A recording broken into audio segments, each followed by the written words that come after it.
Everybody, it's Cinnamon Cooney, your art Sherpa, and today I'm going to show you step by step in acrylic how you can paint this crazy sunset inspired non-objective abstract. It's really fun. We're using artist knives, we're using lots of fun color mixing, lots of fun techniques. On the mic is my husband John. Hello.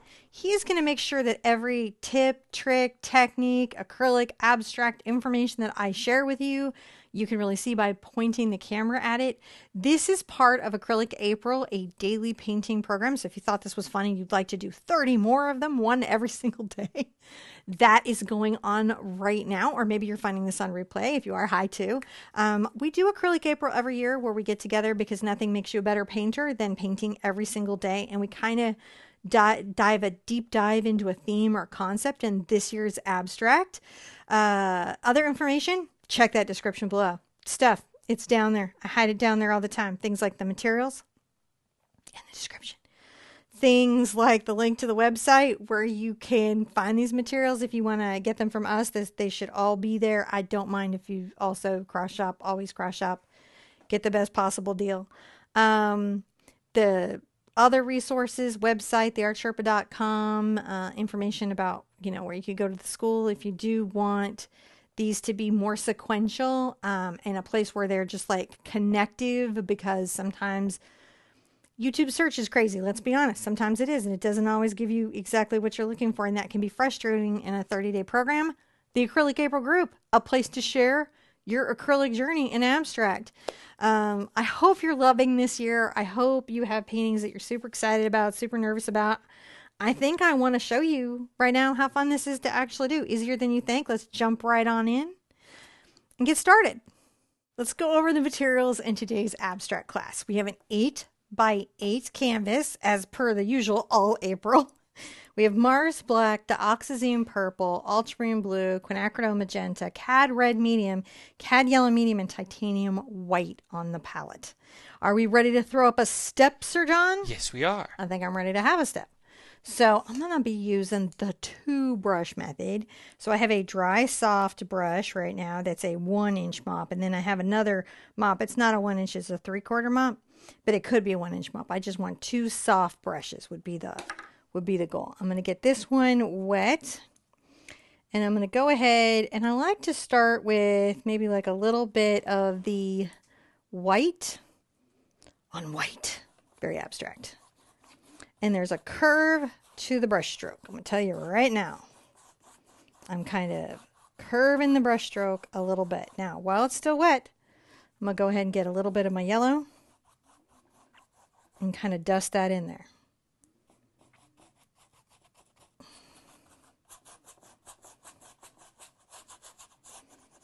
I'm going to rinse out.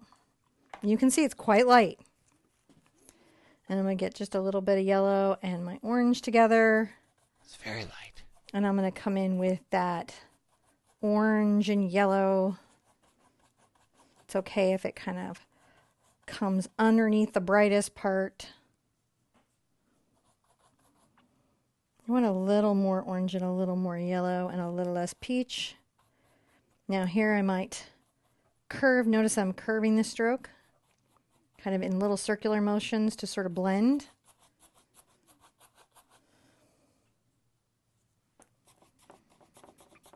A little more yellow in that. I may need more water. It's a bit of a quick journey at the beginning. And the reason for that is I'm trying to blend the paint. All right. I go ahead and do that little kind of circular stroke, and I'm wiping off on my brush here.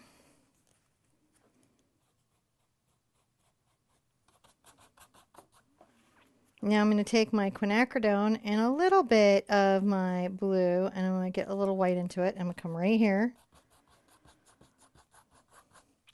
Quinacridone Magenta and a little Dox. This is just the beginning of that thought, okay? And it's going to go a little more purple as we go up.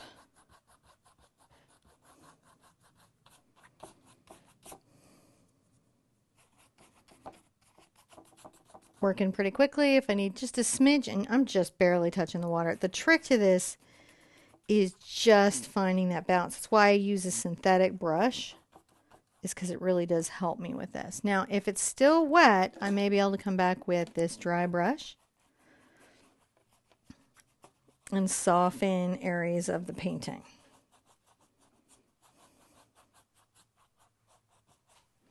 So that let me soften some of that, and I really appreciate that, because that lets me get kind of an effect. Now I'm going to rinse that brush out, because you don't want to leave acrylic paint on a brush. It does not leave it soft, right? I'm going to put these right here, and I'm going to dry everything. When we come back, I'm going to show you the next step. So now I'm going to continue on with a little bit of my yellow and white again. I'm going to come right here in the center. And I'm going to make little curved brush strokes. See how we're doing? Right there in that center. Get a little yellow and a little white. Maybe a little more white.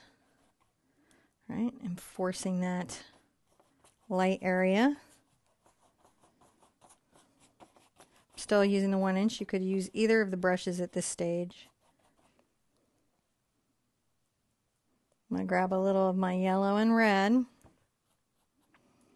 You want a little more orange than that. It's always interesting finding that balance, especially when you've got a lot of purple in a piece.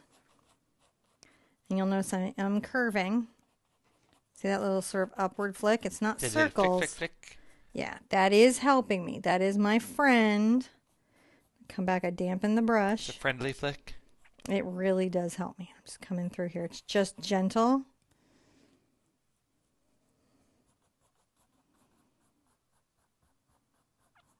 Coming right there. Little, see how just on the curve of this? Just little marks.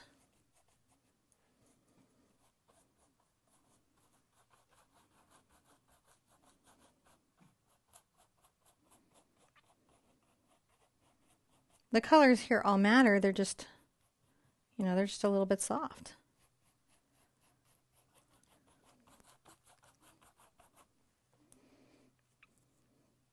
I get a little bit of the Doc's purple and my ultramarine together.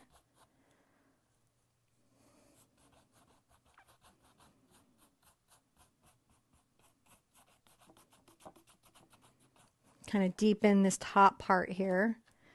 And use my magenta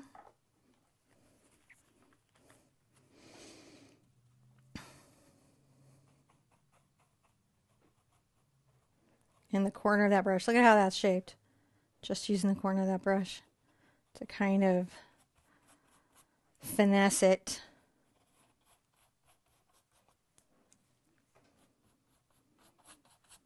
Just want to have, an interesting center.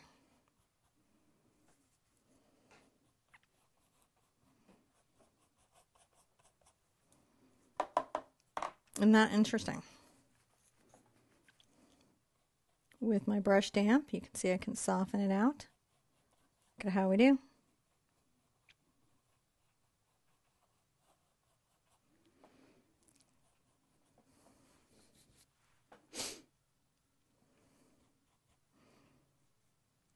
It's okay to play with it for a second and see where it takes you. The big things is I want a center of light through here, right? I want it to be darker up. And I want there to be that transitional color.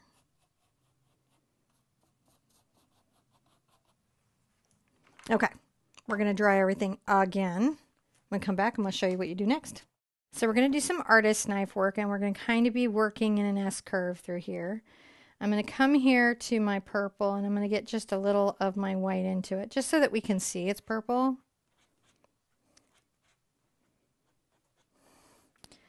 And I'm going to make a little bit of kind of a round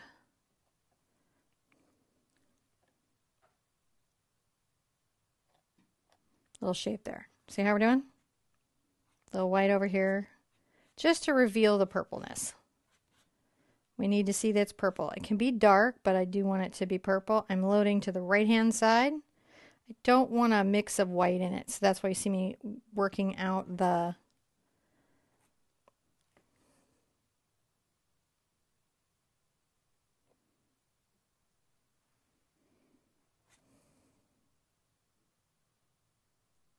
just a little bit here and there. So we have this soft background and then this raised thick background.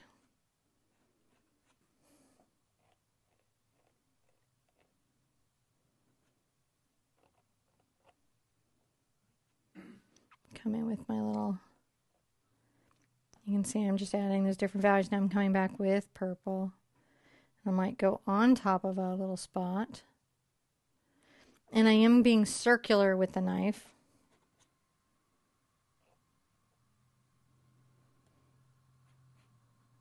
Go ahead and get a little blue. Let's make some white into that.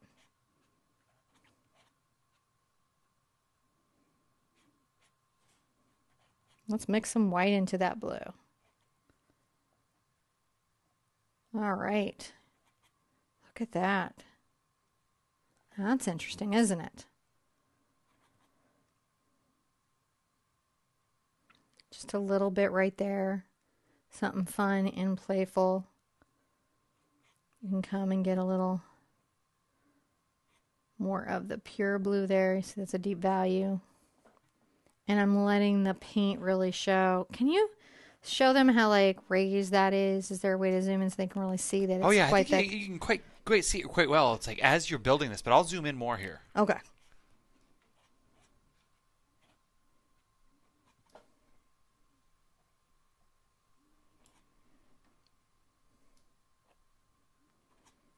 I'm just trying to make sure that I got a nice little transition through. All right. I think I'm ready to start getting some magenta into this. All right, so I mixed it right into the blue.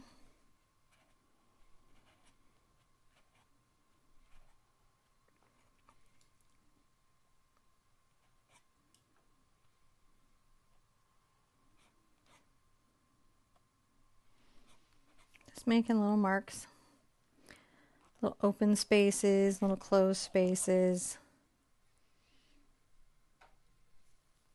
Yeah, that's pretty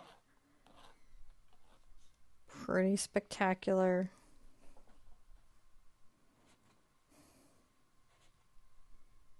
Got in the purple there, but that's okay. I just come and make those little marks.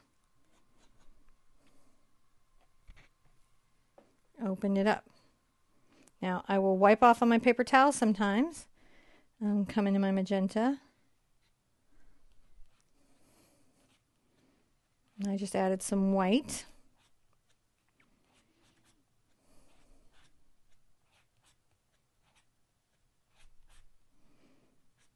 Grab some of my cad red. I'll take it a direction that I'm going to like it.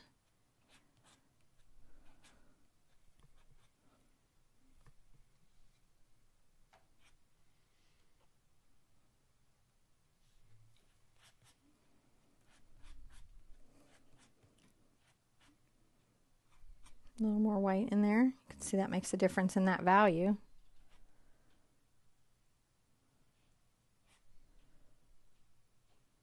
You can come back to previous colors and put a little bit down, kind of create a layering.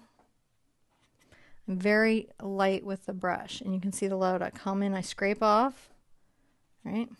See, that's all there on that toe, right? Wipe off.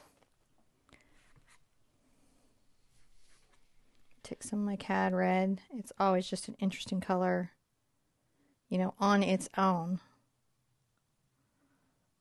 before I do anything with it.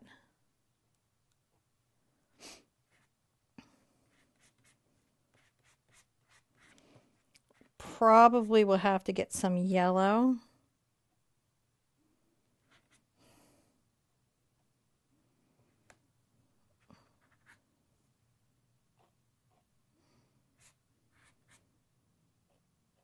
to really get it to work, but you can kind of see the transitioning of this crazy texture.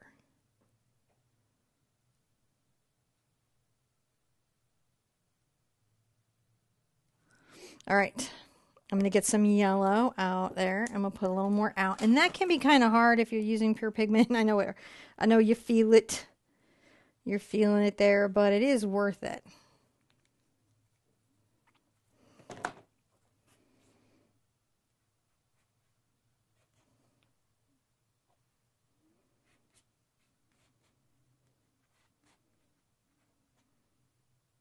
A little bit of the yellow. Long step.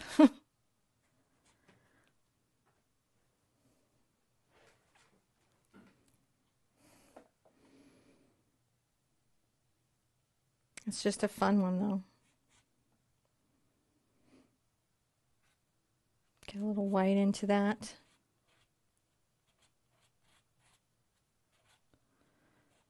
Take it into that little ducky color. I love the ducky color. It's really neat.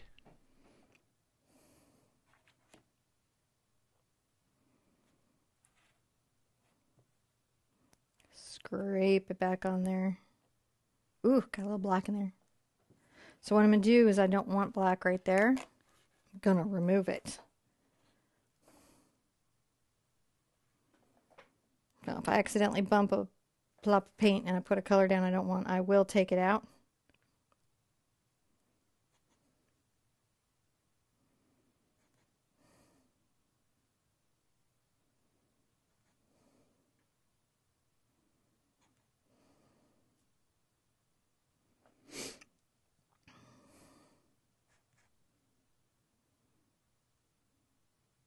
Topping little bits of yellow.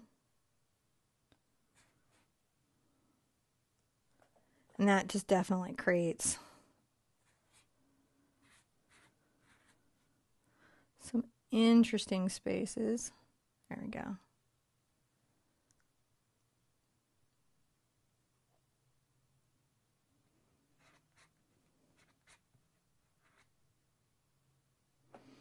Now I'm going to wipe off. And then I'm going to come see if I can get some white.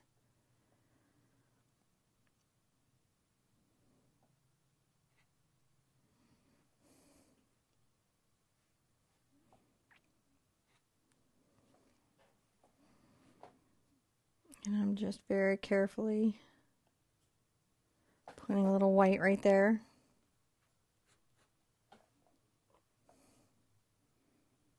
And the trick is getting white from over here without getting white that I have contaminated with another color. Paint management can be, you know, its own weird struggle. Really can be.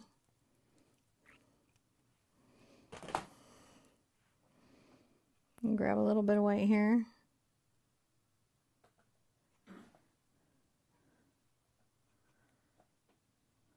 Come back with it into the area that I have.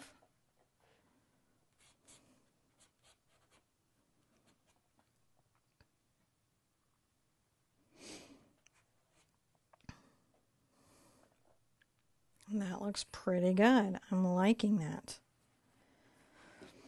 I like that a lot. All right, let's take this and dry it because that was a lot. And I'll show you what we're going to do when you're back. So I have some brave work to do now because I'm going to get into my black and I'm going to load it up. And I don't want any other color on it on the right side of my knife. And I'm going to do kind of a curved stroke that way. And then I am going to edge load my knife and curve a line up. Curve a line up.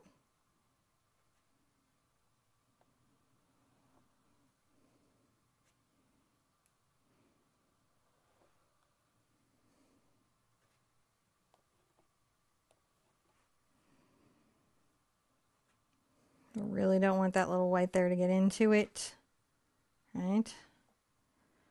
Going to offload, get back onto this, and I'm gonna do another edge load, come back this opposite curve. It's really pretty cool. I'm going to edge load up into that space. I'm going at it. Makes a nice little cut mark. It's like a way to make lines, right?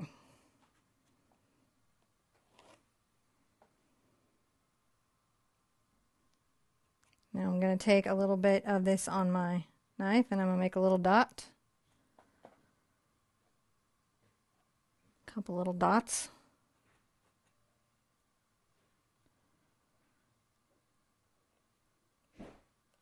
Touch little dots down. So it's like, it feels like it's sort of maybe pulling apart a little bit.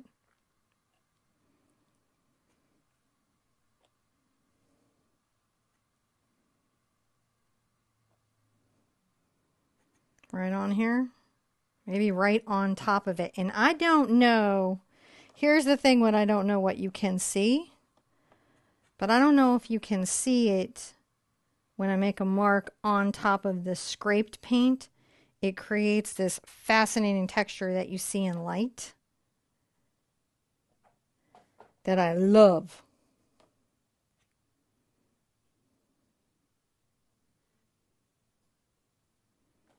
A little bit there. Oh yeah, so he's got you. See, that's the advanced move right there, right?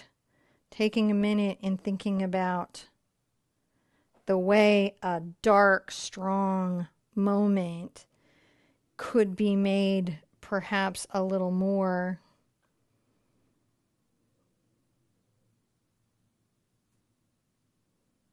with these little textures raised. I'm going to come in and edge load again.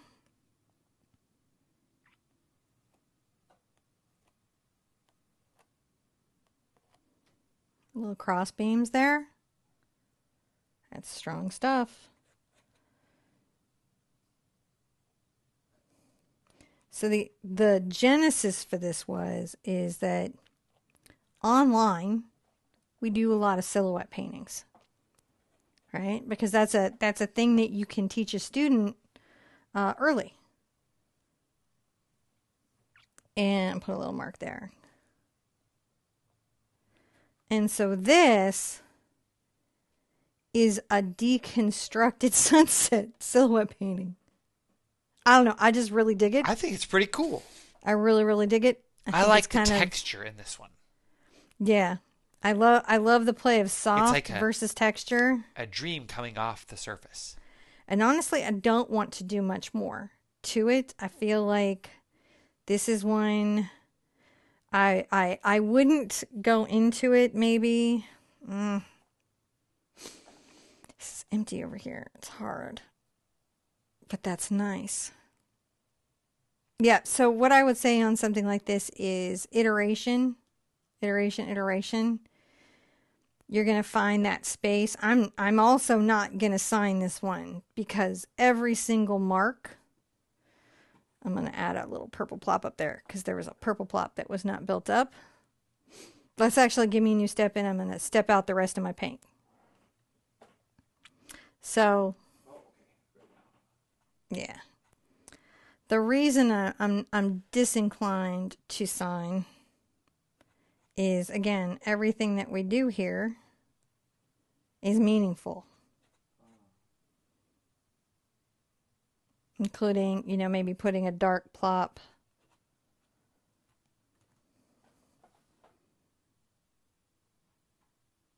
on top of, you know, a lighter plop.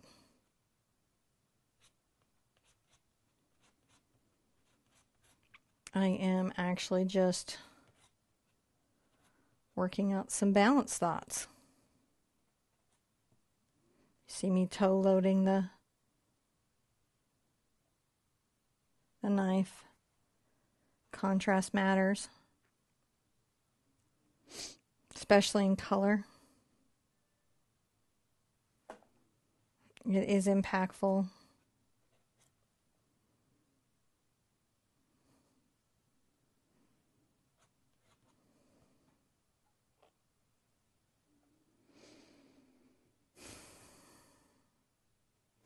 You know, I'm just taking it in and I'm thinking about it. Yeah, I'm good. No signature. I like it. I don't have any more marks that I want to make here. I feel like anything else I do is going to take it out of where I have it, and I have it where I like it. So try to think of this as like an interesting urban inspired piece. I like the way there are things like in silhouettes where there's delicate bits and there's like little birds or there's little elements in the sky that are quite stark across the sky, and yet there's like clouds that sort of bring this softness where there's these strong clouds. There's a lot happening here. I'm a big goof, but I do really like it, and it's actually probably one of my favorite paintings so far. Yeah, I I could really do like just this like one. 1,000 of these. I do this big, just like big, big, big, big, big. Big, yeah, I like it. Yeah. So hopefully you enjoyed that. I know sometimes the knife stuff is like, I'm using a lot of paint, and I get that. That can be, abstract acrylic is a great alternative Yep. in those moments when you're doing a lot of thick painting and you're trying to save your pro paint. You get your abstract acrylic pouch paint, and the colors will match the Sennelier acrylic. And so you can do some of this. It doesn't shrink. I've done a bunch of live videos. I've shown you guys it not shrinking. I'm gonna constantly demo that because it's like amazing. Just tip, tip, tip. I'll probably make a short about that tip at some point, guys. I hope you like yours. Um, it tells you a lot about how work is constructed and can be fun, and you can do a lot of interesting techniques that you don't expect together. I think that's where it took us, and I love Yeah. it. All right. Don't forget the website. Materials that you see are there, and we'll have the abstract acrylic there that you can get if you're like, I gotta get that price down. Check out the liners, check out the pouches, check out that stuff. Be sure, and if you want to see this all sequentially with the extra kind of information, there's the school, so that will help overcome that sort of YouTube mishmash of playlists and craziness to sometimes find things, like when you're going through the course. Share in the Acrylic April group. Write us anytime. We're really interested in it. And most importantly, take a minute to enjoy this weird journey that we're on together. Be good to yourself and be good to each other. And I want to see you at an easel really soon. Bye bye.